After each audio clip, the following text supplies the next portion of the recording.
Hi Libras, welcome to my channel, Ortiz Apple Tree. We're asking Spirit to show you what you need to see. Sun, Moon, Rising, Venus, Jupiter, Mars. Accurate general messages here, Ortiz Apple Tree for Libras. Okay, we have here the High Priestess energies. Accurate general messages, please, for Libras. Okay, and then we have here the Ten of Wands, the Lovers. Okay, thank you, Spirit. Accurate general messages here for Ortiz Apple Tree for Libras. Libras. Cardinal energy for Libras. Okay, we have here blocked in reverse. Accurate general messages, only receiving the cards that are flipped over to where I can see and feel the energies. Okay, bad credit in reverse.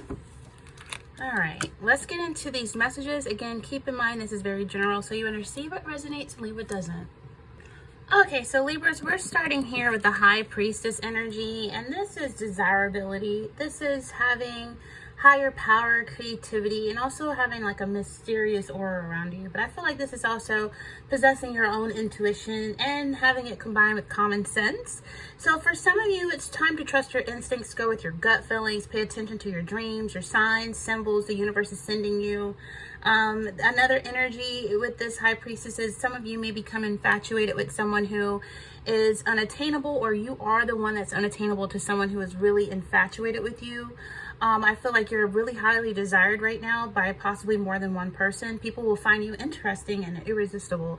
And I feel like if you're involved with someone, this is good sex. And it's the Lovers is here, so it's been some really good love making, okay? But I feel like some of you are aware of some information or opportunity that's going to benefit you in regards to improving credit or paying off some debt. And I feel like there's going to be a situation where together, the two of you together could be able to get something that you need to help you with whatever it's a burden. Just be careful who you discuss your finances with. You know, the High Priestess, if you have, you know, debt, you have some burdens, you have some worries, some, you know, troubles, don't tell everybody, because just keep people on a need-to-know basis in regards to your money, okay? But this is an energy where some of you may be talking to a financial advisor or just tuning in to hear Apple Tree, Ortiz Apple Tree for, you know, information in regards to your life or in regards to your studies if you're going back to school. It could be a professor you're listening to, but this is an energy where keep people on a need-to-know basis about your love life and your finances. For some of you, you feel like overburdened, and it could be because you have a partner that's at home. Maybe they're not working, but I feel like they're going to be doing something about that to try to help with you carrying all the heavy load and burden on yourself. I feel like for some of you, you're overloaded with burdens, responsibilities, and it's not, you know, it's just like the day-to-day responsibilities, you know, bills that come every month, you know, normal stress. And I feel like some of you feel like it's a weight on your shoulders, and it could be where, you know, Spirit is saying, keep going. The end is in sight. Keep going, you know. Some of you are trying to pay off some debt. Keep going. The end is in sight. You know, I feel like if you have a huge weight on your shoulders, or you feel obligated and saddled and restricted, it's an energy where you could slightly feel a little bit taken for granted, and you could feel like the struggle is here. So it's a need that maybe some of you are taking on too much, and it could be you could be heading for a burnout. So, but the end is in sight. If you keep going, you will be successful, okay? For some of you, some of the fun and spontaneous energy has gone out of your life because it's replaced with responsibilities, and you feel a little overburdened. And for some of you, you may feel like your partner over here, this is someone who lives with you, someone who's sexing you. This could be your marriage, your husband, your wife, somebody you're with, okay? Like they say you naked, you see them naked. And this person's not doing too much to help out. And I feel like for some of you, you just feel like this person's taking a back seat. They're taking a back seat, and you feel saddled with all the stress and responsibility of the relationship, of the kids, of the bills, of the school needs, and all of this stuff. So the spontaneous energy has gone out of the relationship. It's been replaced with duty, obligation, and it makes every day feel like an uphill struggle. So if you're single, this again is the fun has gone out of your love life, and some of you have been stressed and overburdened to the point you don't have time for dating or meeting someone new. Maybe all you have time for is wham, bam, thank you, ma'am, or thank you, sir. So I feel like if you want love in your life, you do have to make time for it. But I feel like for some of you, you're overburdened with work, even maybe you've bitten off more than you can chew with work. you've taken on new projects, or you're under the impression that they would be great for your career, but now you realize it's left you feeling burnt out, overloaded, tired. You know, maybe you're just too tired to even make love, even though loving is good. You're too tired when you get home. You know what I'm saying? You just want to shower and lay down and go to sleep. So I feel like for some of you, it leaves you drained. You may have lost your enthusiasm and ability to do the job well because it leaves you drained, irritable, and exhausted. So maybe you need to negotiate with your boss and see if they can hire more people to help you, or you can take on some, some extra stuff to lighten the load a little bit. Or you could talk to your partner and tell them they need to get a job, or they need to like start like a side hustle, or they need to do something that can help, have two streams of income coming in. Or, I feel like you're struggling to support yourself or your family on your salary alone, and it's causing stress, and you have taken on too much, Libras, in terms of debt, and you're struggling to keep the repayments. So whatever the issue, you got to realize that you got to sit down, work out how to get yourself from out under this burden. If you have to meet with a professional financial advisor, think about restructuring your debt might help. But, we do have a situation here where, the candle went out. But we do have an energy here where you do have someone who is trying to learn how to understand you. And this is an energy where you are looking for balance. And so you need to tell this partner here to put in more work than just in the bedroom. They can maybe help you with a bill or two, help you with the children, help co-parent better. But this is something where you may be feeling uncertain about a situation, people in your life, or what direction you should take. And there's some important decisions that you're going to be faced with having to make. And don't automatically go for the easy road. Make sure you have all the information and make the right decisions. Even if it seems like a difficult path, you're going to learn a lot, and it could lead you to greater things. I just feel like for some of you, you're with someone that has kindred spirits. There's an intense bond with this person. Like I said, a good lovemaking and sexual passion and stuff.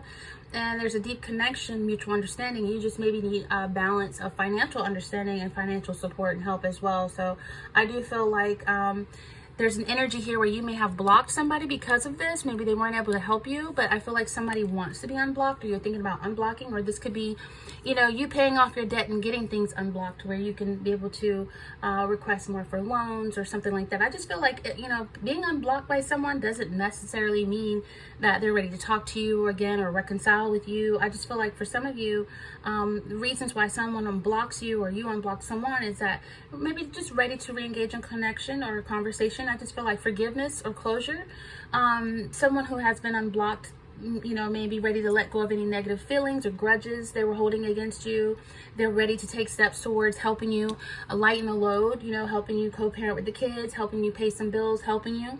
They want to move on, from negativity and animosity, and move on from the past, and they want to avoid conflict. And I feel like it's always good to just have some healthy boundaries too.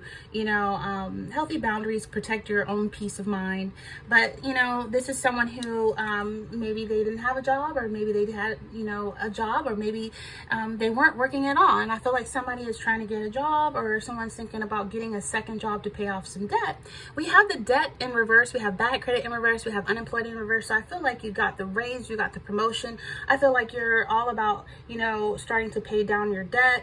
I feel like, you could be getting a second job or a side hustle or something to lighten the load of the burden. So you're increasing your take-home pay, by starting another job, whether it's a steady part-time gig or occasional side hustling. You're bringing in more money, and it gives your budget breathing room. For some of you, you're ready to pay off the debt, and you can be doing it really fast. This is in reverse, so it's earning extra income. If this person gets a job, you know what I'm saying?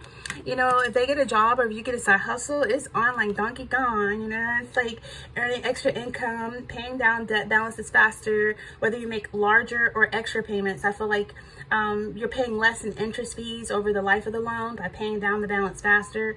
And for some of you, you're doing more of what you love at the same time. Like, say if you just have enough current income to cover the essentials, but you have enough to cover the essentials, but not enough left over for things that bring you joy, like travel, concerts or dining out, that second income stream can add wiggle room to your budget for fun. You know what I'm saying? Then you can go to a nice luxurious hotel by the beach and be naked all day, eating fruits and making love all day and drinking champagne. So I feel like for some of you, it's a motivation to stick with your debt repayment plan, because you can do more of what you love and not just have all work and no play.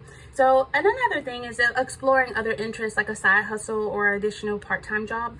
It can give you an opportunity to try something new. Like, for example, if you adore dogs, you're a dog lover, but your day job is technology, maybe you would enjoy becoming a dog walker or a dog sitter, making that extra money in your free time, doing something that's both different and fun. So, and also, you could be getting a side hustle or getting more money to work a second job or a side gig to provide you with additional marketable skills or new professional contacts that could lead you to a better, higher paying full-time job. But there are cons that you also want to keep in mind, not just the pros of having second income or second job, or your person getting a job. If they're like holding it down at home, but then now they got to go out and get, do work, then, it's all about having a healthy balance. And it doesn't make sense for everyone to take a second job, because there could be a potential downside to that to consider. So it may not be realistic, right? If your schedule is already packed with work and family and other obligations, then it's possible that you just don't even have enough time to realistically take on another job. Like, you would be like good for nothing when you get home, like probably even pass the shower and just fall out of the bed. So I feel like for some of you, it can add stress to your life. Financial issues and debts are already stressful, but working a second job can also take on like an emotional and mental toll, leaving you with less room in your calendar to get quality time with loved ones, relaxation, and self-care.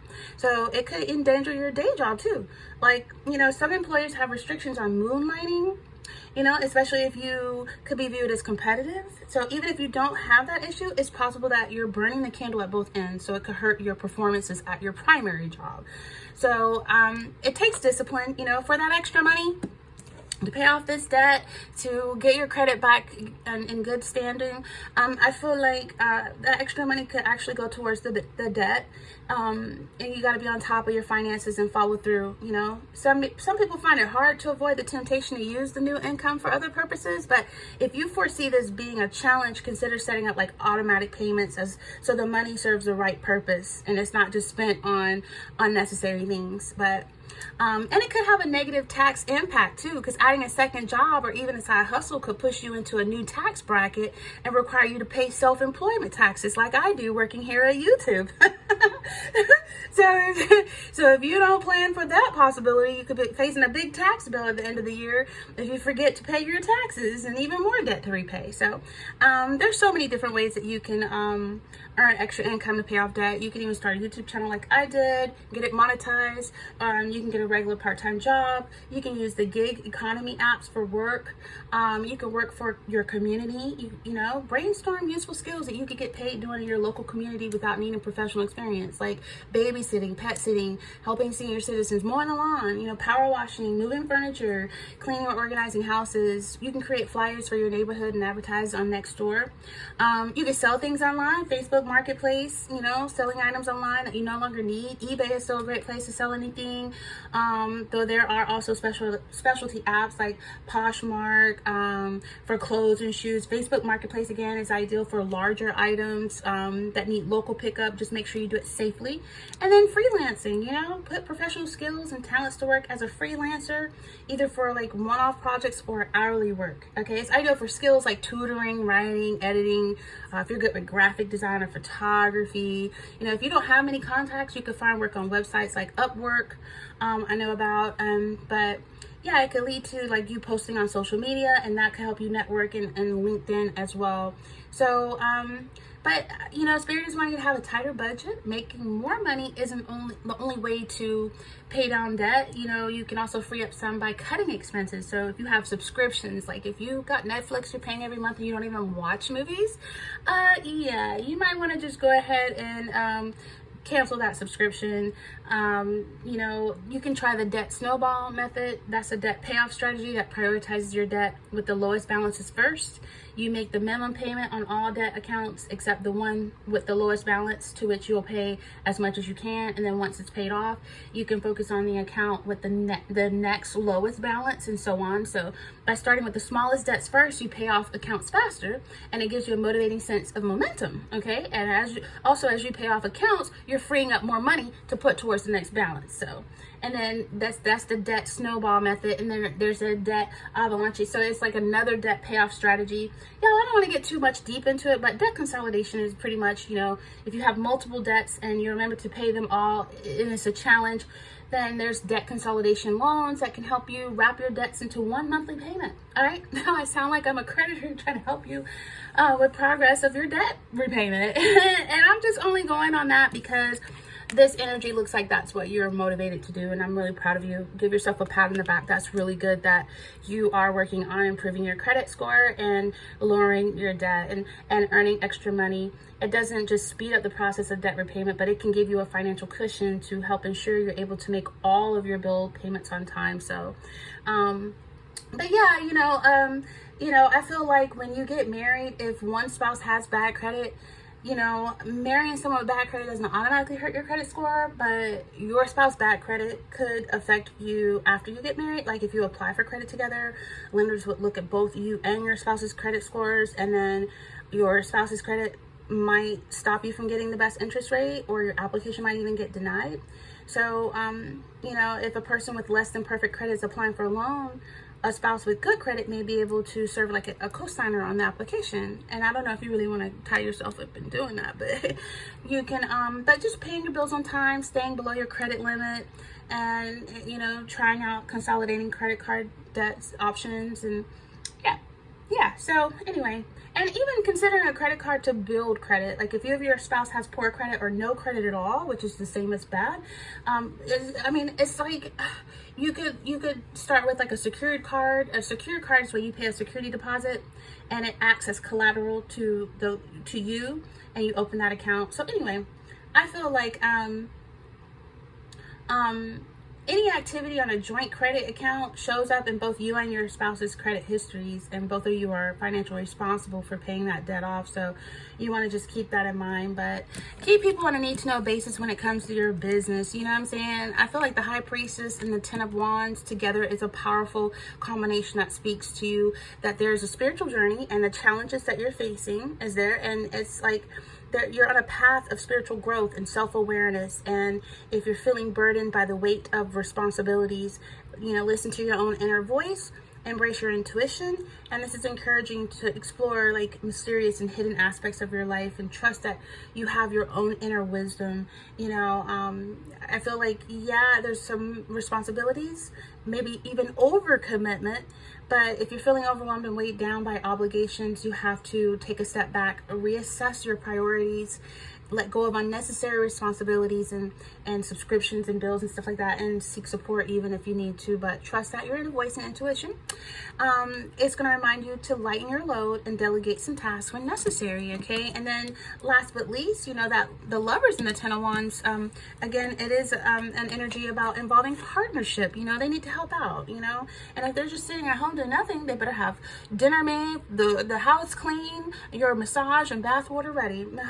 But I just feel like this is energy where it's struggling with balance, personal desires, and the needs of others. And so there could be decisions that could be causing stress and difficulty. And so the decision may involve, you know, the struggling balance between the finances and stuff like that. So I feel like, you know, you don't want to feel like you're being held back or bogged down by burdens of life with work and family responsibilities, when this person can help you lighten the load by finding balance, making a decision that aligns with the values, passions, limitations, and the end goal is to be debt free and to have money left over for vacation, for relaxation, stuff like that. So it's always good to consider both practical and emotional aspects in making important decisions when it comes to your finances, your credit, with the balance in mind, you can make a decision that's not only aligned with their values, but also supports overall well-being of everyone included in this relationship. With that being said, it's very general. So like, comment, share, subscribe here at Ortiz Apple Tree Libras. Until next time, take care.